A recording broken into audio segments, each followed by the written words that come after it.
unwrinkly and all that. I'm going to get that fuzz off. Yeah, my dog. One of my dogs is in the shedding mode. Uh-oh.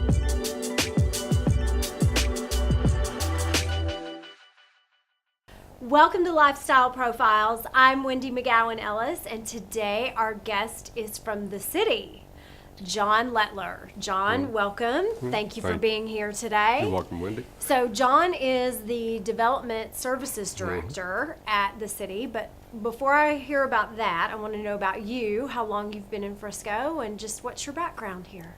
Well, I've been in Frisco for about 21 years. Before that, I was in Plano and a couple other cities before that. And so I've been the Director of Planning, then the Director of Development Services with the city. So all within that 21 years time frame. Okay, so tell us about this department, because I don't think most of our citizens know what your department actually is and what you do for the citizens of Frisco. Okay. Well, Development Services is made up of several divisions. First is the Planning Division. Okay. And so the Planning Division coordinates planning and development of projects within the city. And so that's including other departments, doing the review of plans.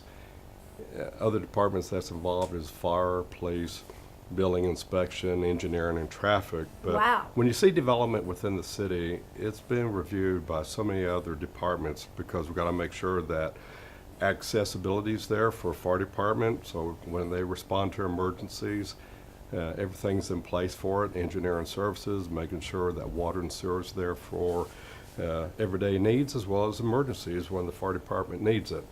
And then from the planning division, we have building inspections. So once the development plans or zoning has been approved, building inspection reviews the building plans.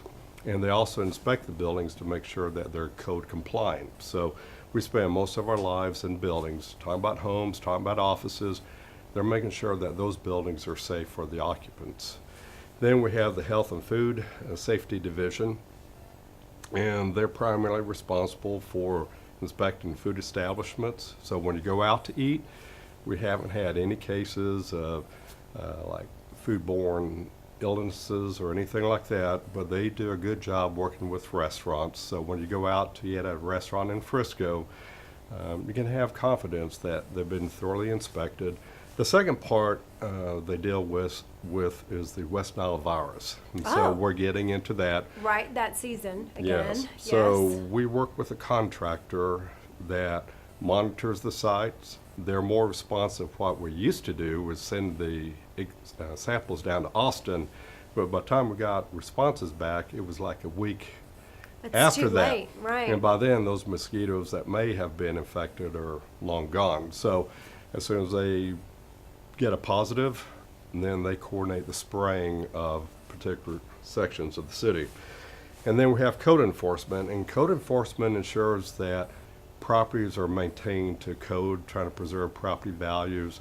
They do a great job working with people, not being heavy-handed, but working with property owners and citizens to ensure that the properties are kept up and they're not a public nuisance, and making sure they're safe for occupants or whoever's using the property. Okay. So that's development services, what they oversee. Wow, that's a lot. That's a lot. So what was your career before that in order to lead you up to this position? And is this an elected position that you're in? No, I was hired by the city manager here within Frisco. But undergraduate degree, took a circuitous route of getting involved in planning, because when I was in high school, really didn't know about the field of planning. Right.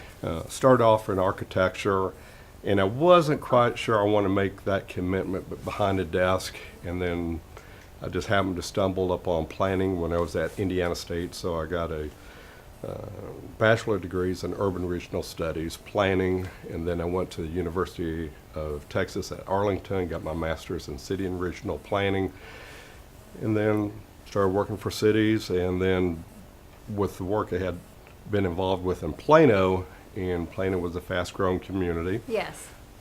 And then Frisco knew that growth was coming their way, so they wanted somebody that had experienced the growth and be able to prepare Frisco for the onslaught of growth, which led me to getting hired. Which is now here. Yes. Yes.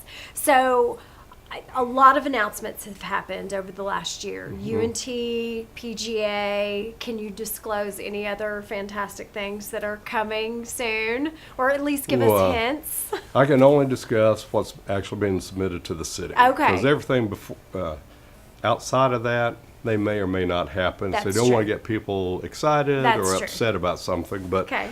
like Medical City in Frisco Square, they're Yeah. expanding. So right now they're under construction on the south side of Frisco Square Boulevard. Yes. So that'd be part of their medical complex. And they'll also be building a pedestrian bridge or sky bridge over Frisco Square Boulevard to transport patients and medical staff. And then with the PGA, with that development in the northwest quadrant of the city, that's going to lead to development that we probably would have not anticipated, because that is acting as a catalyst up in that area, just like Stonebriar Mall Yep. has done. And so I think we're going to see a higher quality of development in that area because of the PGA. I agree. It's going to pull some of the people, even from the Prosper side, down, and then it's going to pull people from Richardson and Plano up to visit that facility. So tell us a little bit about the UNT plans, because I know that's going to be several acres. Yeah, the UNT, that'll be great. The city's working with them to try to do a collaboration between businesses and the UNT. UNT is very open about being part of that. There's a great article in the Harvard Business Review in the last article about education, and companies are looking at hiring people differently, but providing specific training for people. So UNT is trying to get out in front of that. Right. So, and they bought enough, have enough property for future expansion, but that's really going to help on business attraction. But they're still working on their plans. Right.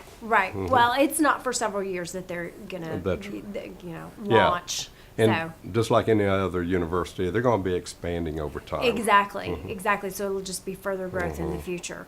Well, John, tell us how you would like to see the citizens of Frisco get more involved with the city, and specifically development services. Do y'all look for feedback from the citizens? And if so, how can they give you Yes. their comments? Well, we do. There's several ways that citizens can get involved, and the city offers several opportunities like City Hall 101 to learn about all the different departments. Also with zoning cases, we do public hearing notices, but we also work with the developers to, when they submit a zoning case, of having a meeting with the homeowners so they can participate in the process earlier than just the night of the Planning and Zoning Commission meetings. But police and fire, they have their academies to get citizens involved.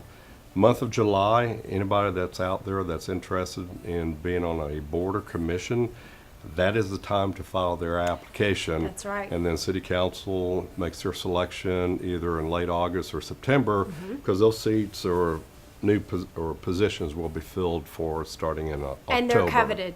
They're coveted positions. I mean, they're very important, everything that's going on. And so people that's interested in like getting on boards or commissions, I recommend that they go to those meetings so they get an idea of what's involved Right. at the meetings.